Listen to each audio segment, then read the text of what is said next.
Analisis diskriminan pada prinsipnya sama seperti regresi linier berganda. Hanya saja variabel independennya memiliki perbedaan objek. Karena itu, analisis diskriminan secara definisi atau pengertiannya adalah kombinasi linier dari dua atau lebih variabel independen yang memiliki perbedaan objek. Jadi, misalnya objek penelitiannya adalah perusahaan, individu, karyawan, atau pelanggan.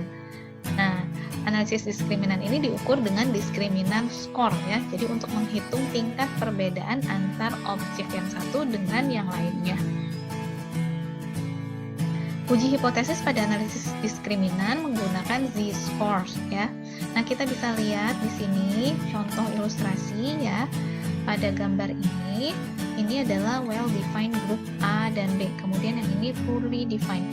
Apa sih bedanya well-defined dengan poorly defined? Tadi kan kita sudah diberi pengertian ya bahwa variabel independennya memiliki perbedaan objek. Karena objeknya berbeda, maka setiap antar objek itu perlu diidentifikasi atau disusun karakteristiknya. Misalkan kita mau membuat analisis diskriminan untuk pengunjung suatu swalayan ya dalam 1 minggu. Kalau kita hanya membuat karakteristik pengunjung swalayan yang datang dalam satu minggu terakhir, itu kan kurang jelas ya. Kemungkinan hasilnya akan seperti gambar ini. Tapi kalau kita buat karakteristik yang lebih spesifik lagi, misalnya pengunjung swalayan 1 minggu terakhir berdasarkan frekuensi kunjungan.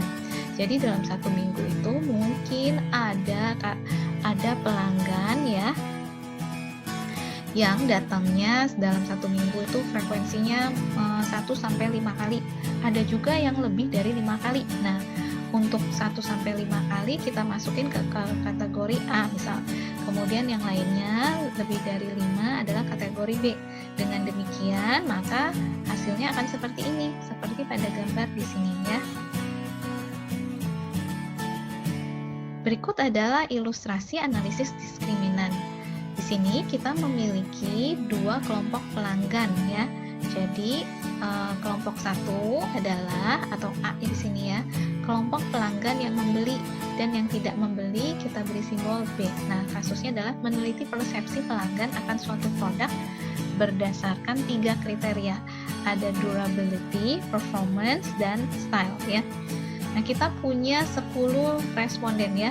Di sini 5 termasuk dalam kelompok yang membeli kelompok A, 5 lagi yang kelompok B yang tidak membeli ya.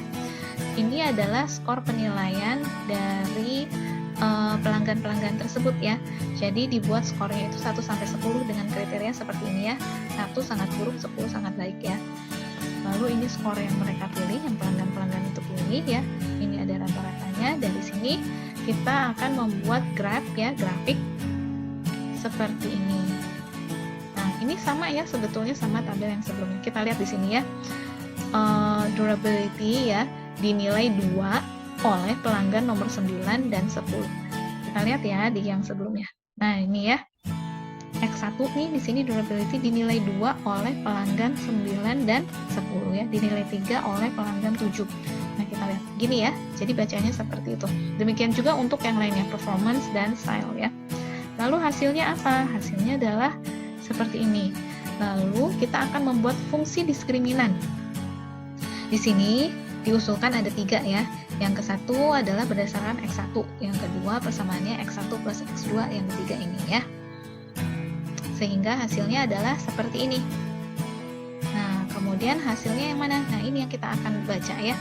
Yang diinterpretasikan adalah ini hasil prediksinya. Berdasarkan fungsi 1, persamaan 1 yang ini ya, maka pada kelompok pelanggan A yang akan membeli, menurut prediksinya, 4 orang betul akan membeli produk tersebut. Yang 1 tadinya ada di kelompok membeli, jadi tidak membeli di sini ya. 2 itu kan not purchase ya. Nah, kemudian untuk kelompok 2 pelanggan yang tidak membeli, 5-5-nya diprediksi memang betul tidak akan membeli ya.